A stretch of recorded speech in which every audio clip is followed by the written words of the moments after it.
For-rare ang gift ng ilang fur parent sa kanilang mga alaga ngayong kapistahan ni St. Francis of Assisi na patron ng mga hayop at kalikasan.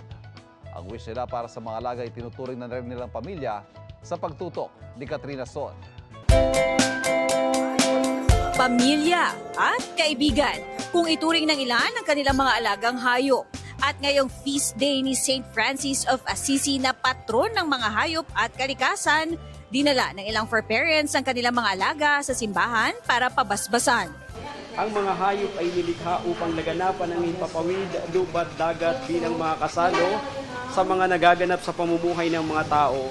Pinagpapala ng Diyos ang tanang nabubuhay bilang mga katuwang sa pagdudulot ng kaligtasan sa atin. Ang turing natin sa kanila parang mga kasama na sa buhay. So ma-bless din sila.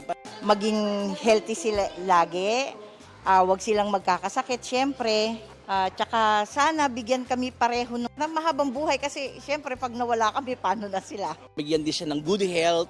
Alam mo, may nabasa ako na kapag inalagaan mo ang mga pets mo, ibe-bless ka talaga ni Lord. Para sa GMA Integrated News, Katrina Son, nakatutok, 24 oras.